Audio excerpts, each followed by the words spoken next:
اس سارے سینیریو کے اندر ایک چیز بڑی اہم ہے، وہ یہ ہے کہ یہ جو ایٹمی پروگرام ہے ایران کا، یہ اس رجیم نے شروع ہی نہیں کیا.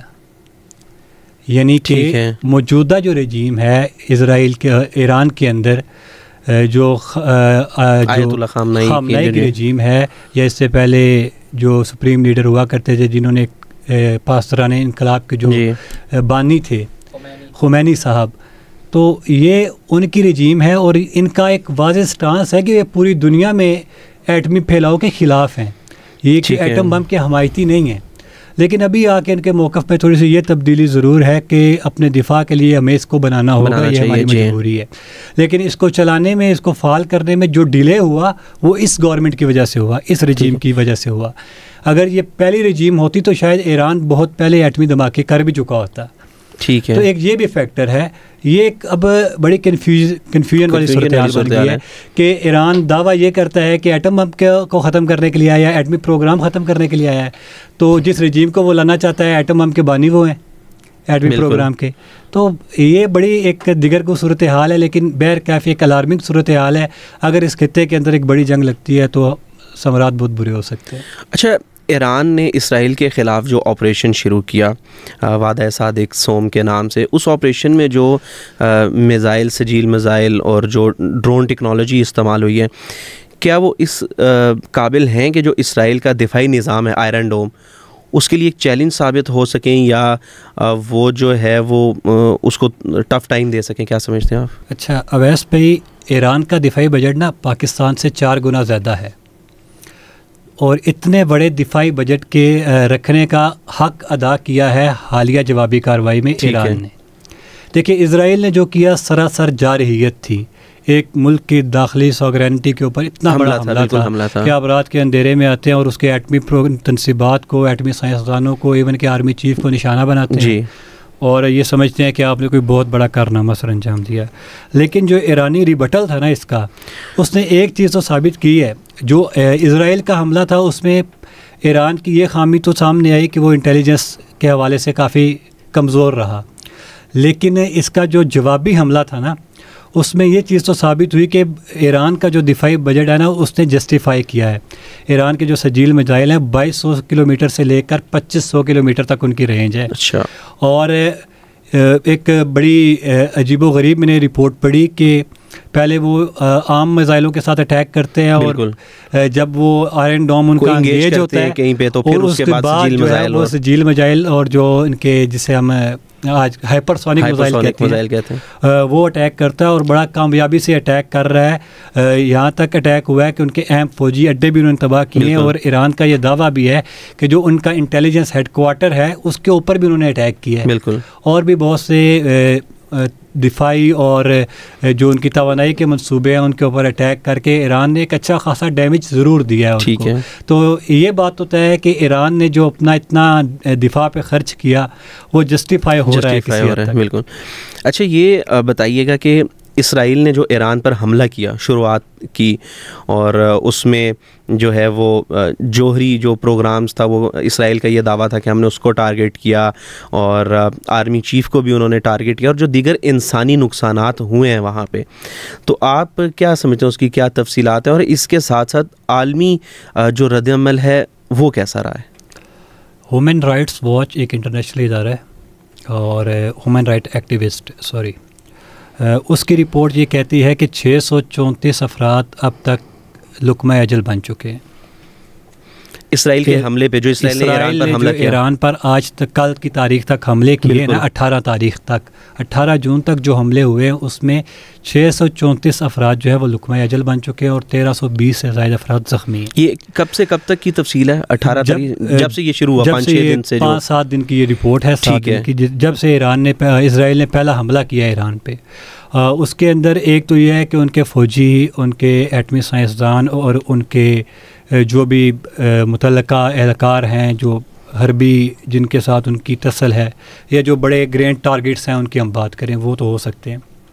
لیکن اس کے ساتھ ساتھ تقریباً 550 عام لوگ شہید کر دیے گئے ہیں، اور اس پورے 550 افراد کی شہادت پر کسی عالمی فورم پر کوئی آواز نہیں اٹھائی جا رہی. بدقسمتی سے کسی نے ان 550 قتلوں کی مذمت نہیں کی. یہ وہ رپورٹ ہے جو انٹرنیشنل رپورٹ ہے. بالکل. ایران کا دعویٰ یا ایران کی جو رپورٹ ہے وہ اس سے کم ہے. وہ 250 افراد کے شہید ہونے کی اطلاعات موجود ہے, لیکن عام طور پر انسانی نقصانات ہو رہے ہیں. تو یہ ایک افیکٹ ہے کہ اسرائیل چاہے وہ فلسطین کے اندر نقصانات کرے, ایران کے اندر کرے یا کسی اور ملک کے اندر کرے, اس کے اوپر عالمی دنیا پتہ نہیں کیوں گونگا شیطان بن کر بیٹھ جاتی ہے, اس کے اوپر بات نہیں کرتی. یہ بہرکیف ایک الارمنگ صورتحال ضرور ہے. اچھا, ایک تو یہ بتائیے گا, ایران اور اسرائیل کی کشیدگی ہے خطے میں, اسی دوران پاکستان کے جو فیلڈ مارشل ہیں عاصم منیر, ان کی امریکہ میں جو ہے اعلیٰ سطحی وفد سے ملاقات ہوتی ہے, ڈونلڈ ٹرمپ سے ان کی ملاقات ہوتی ہے. تو آپ کیا سمجھتے ہیں کہ اسرائیل اور ایران کے تنازع میں پاکستان کا کردار کیا ہونا چاہیے؟ کیا پاکستان کوئی بیک چینل پالیسی کے طور پہ تو نہیں کام کر رہا ہے, یا کیا سمجھتے ہیں آپ؟ میرا خیال ہے کہ اب بیک چینل پالیسی یا ڈپلومیسی کے نا وقت گزر چکے ہیں. ٹھیک ہے. ایک کلیئر سٹانس ہے پاکستان کا, وہ یہ ہے کہ پاکستان کبھی بھی خطے میں بد امنی نہیں چاہتا.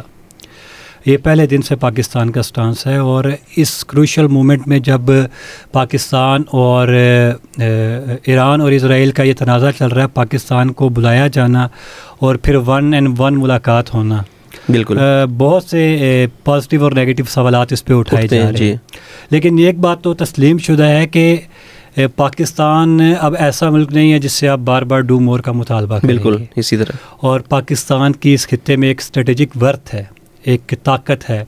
ہم نے امریکی فرمائش پر سیز فائر کیا تھا انڈیا کے ساتھ حالیہ دنوں میں, تو امریکہ نے اس کو بھی سراہا ہے.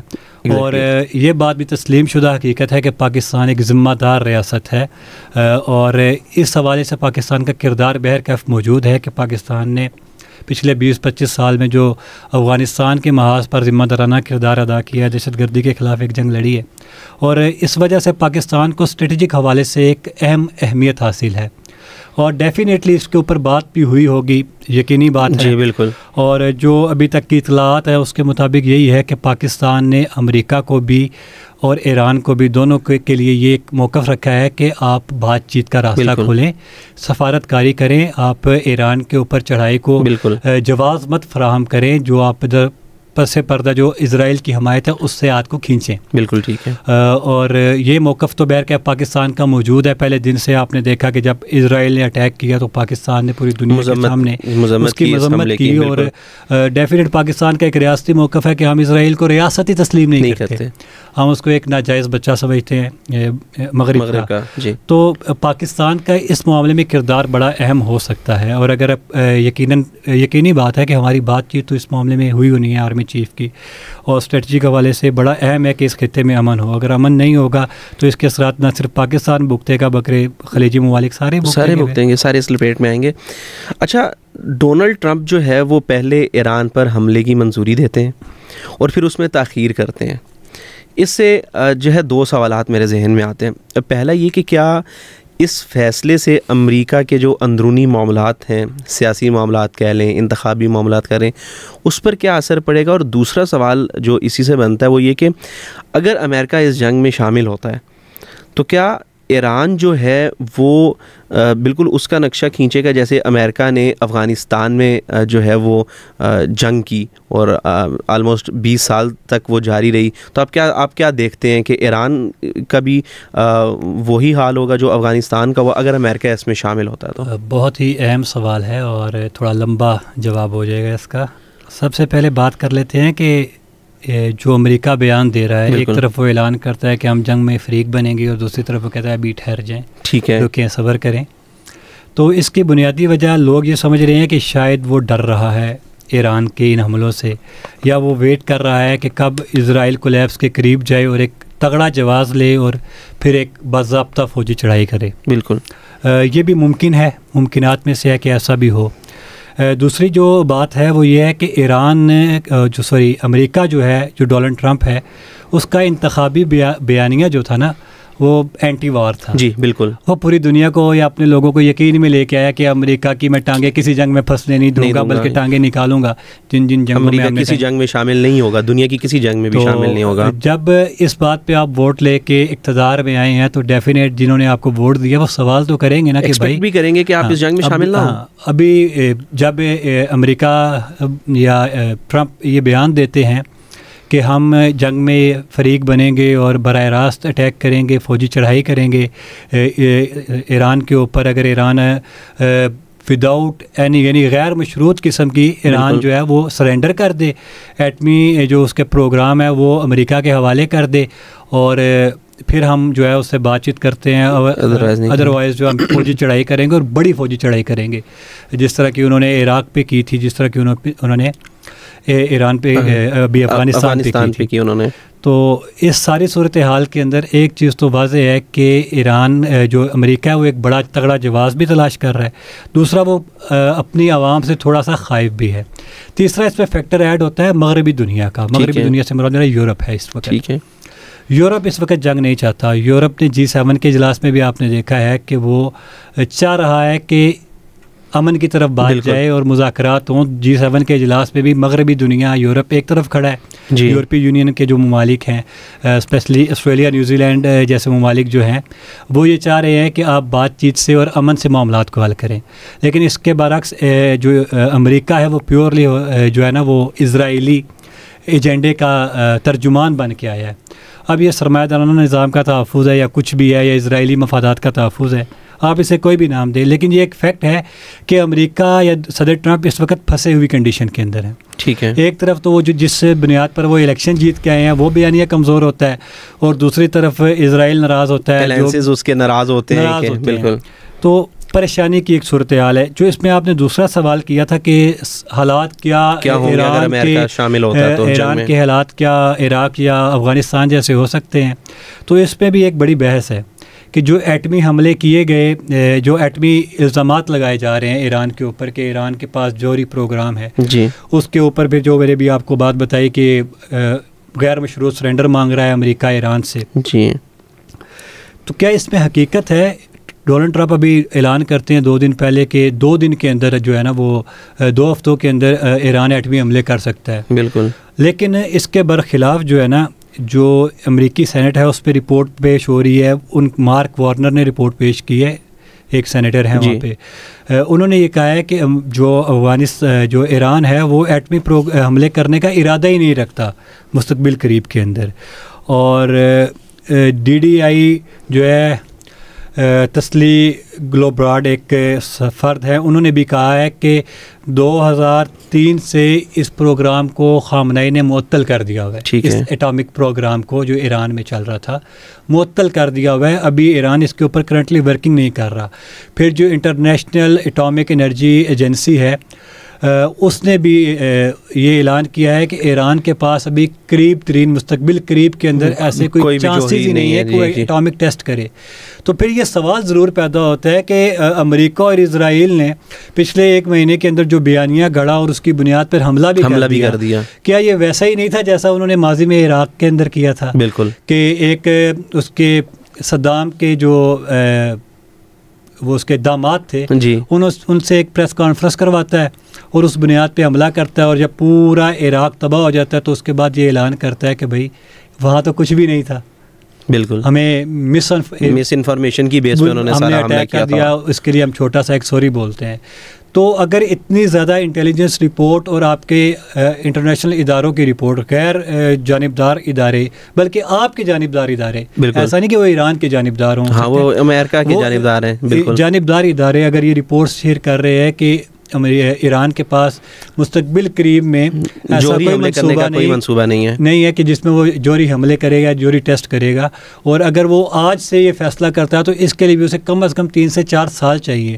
تو ایسی صورتحال میں آپ نے ایک ایسی صورتحال پیدا کی, پچھلے 1 مہینے میں بیانیہ بنایا اور حملہ کر دیا, حملہ کیا اور اتنے زیادہ لوگ مار دیے. اور اگر آپ یہ معاملہ شدت اختیار کرتا ہے تو اس شدت کا نتیجہ کیا نکلے گا کہ آپ براہ راست فوجی چڑھائی کریں گے, اور یہ براہ راست فوجی چڑھائی یہاں پہ نہیں رکے گی.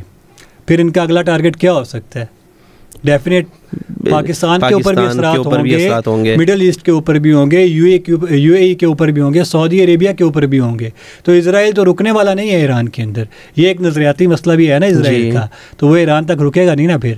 تو اس لیے میرے خیال سے یہ ایک پیورلی اس بنیاد کے اوپر آپریشن لانچ کیا گیا ہوا ہے کہ اس کو جو ہے نا ایک بڑی جنگ کی طرف لے کے جایا جائے اور ایران کو تباہ کیا جائے.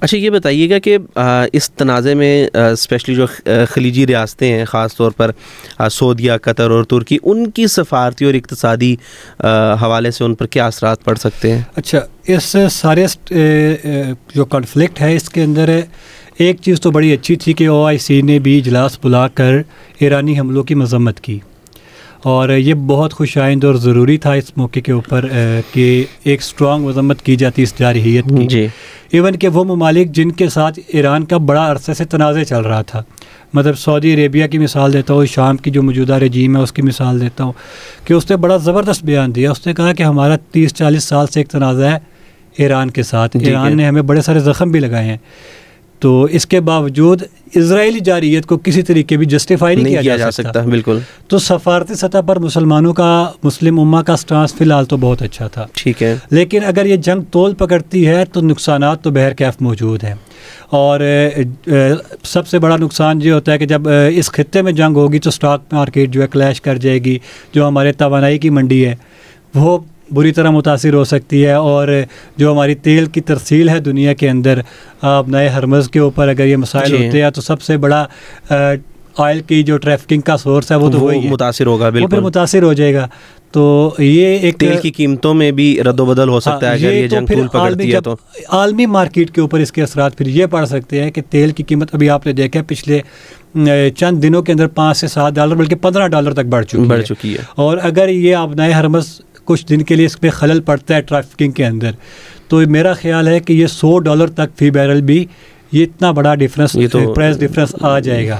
اور پھر جو ایک پراپر ایک اقتصادی حوالے سے بحران پیدا ہوگا، جو مینوفیکچرنگ کا بحران پیدا ہوگا، جو ٹرانسپورٹیشن کا بحران پیدا ہوگا، وہ پوری دنیا کے لیے کشیدہ صورتحال ہے. اچھا یہ بتائیے گا کہ یہ جو تنازع ہے اسرائیل اور ایران کا، اس سے پہلے پاکستان اور بھارت کا تنازع جو ہے کشیدگی شروع ہوئی، اور اس میں تو پاکستان کا سٹانس بڑا جو ہے ڈیفینسو تھا. تو آپ کیا سمجھتے ہیں کہ اس طرح کے جو تنازعات ہیں اس میں اقوام متحدہ ہو گیا، OIC ہو گیا، یا دیگر اس طرح کے جو فورم ہیں، عالمی فورم ہیں، وہ اپنا فعال کردار ادا کر رہے ہیں، یا بس رسمی ان کی مذمتیں یا رسمی ان کی جوابی کاروائیاں ہوتی ہیں؟ کیا سمجھتے ہیں آپ؟ چوبرے والا سوال ہے.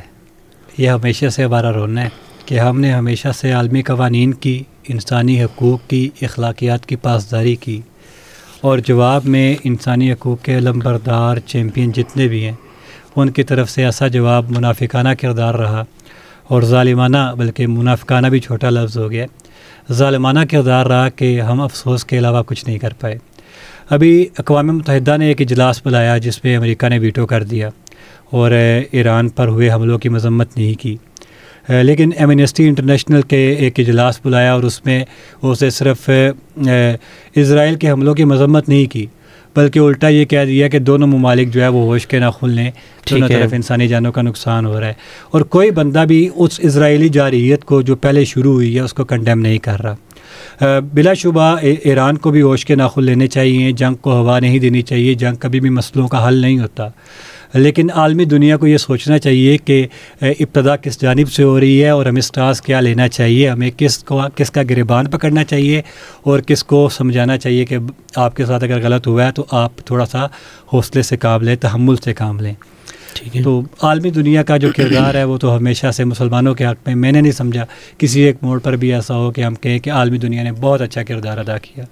مجھے اب میں جب سے ہوش سنبھالا ہے، جب سے ان معاملات کو پڑھ رہا ہوں، مجھے تو ایک دن بھی ایسا نہیں لگا کہ عالمی دنیا نے، چاہے وہ کشمیر کا مسئلہ ہو، فلسطین کا مسئلہ ہو، برما کا ہو، شام کا ہو، ایران کا ہو، عراق کا ہو، افغانستان کا ہو، کسی جگہ پر بھی اتنی انسانی حقوق کی خلاف ورزیاں ہیں وہ محض کاغذی باتیں. انسانی حقوق کے علمبردار خود انسانی حقوق کی پامالیاں کرتے نظر آتے ہیں. نیٹو نے جو کچھ کیا ہے، جو کچھ عراق میں امریکہ کر کے گیا ہے، اتنا کچھ ہو چکا ہے، جو کچھ فلسطین بھی ہو رہا ہے. تو اس کے بعد پھر کیا گنجائش بچتی ہے؟ اور یہ لوگ کر رہے ہیں جو اس وقت اقوام متحدہ جیسے اداروں کے، ایمنسٹی انٹرنیشنل جیسے اداروں کے سربراہان ہیں، چیمپئنز ہیں، اور وہی سارا کچھ کروا رہے ہیں۔ بالکل ٹھیک ہے، بہت شکریہ نوان آپ کا، آپ نے تفصیلاً ہمیں اس ایران اور اسرائیل کی کشیدگی پر جو ہے وہ تفصیل بتائی ہمیں، اور حقائق اور جو حوالے ہیں ان کا تجزیہ بھی کیا ہم نے۔ بہت شکریہ نوان آپ کا، آپ نے ہمیں تفصیلاً حقائق اور ڈیٹیلز بتائیں اور اپنا تجزیہ بھی دیا۔ ناظرین، جنگ کے میدان بدل رہے ہیں اور میرے خیال سے فیصلے کا وقت بھی قریب آ چکا ہے۔ جہاں پر کسی بھی ملک کے درمیان کشیدگی بڑھتی ہے وہاں پر ڈرونز، راکٹز اور میزائل تو استعمال ہوتے ہی ہیں، لیکن سفارت کاری اور پراکسیز بھی سرگرم ہوتی ہیں، اور وہ بھی کسی بھی ملک کے لیے ایک گہرا اثر چھوڑتی ہیں۔ اب سوال یہ ہے کہ کیا ہم ایک عالمی صف بندی کے دہانے پر کھڑے ہیں، یا یہ صرف ایک طوفان سے پہلے کی خاموشی ہے؟ مجھے دیجیے اجازت، اللہ حافظ۔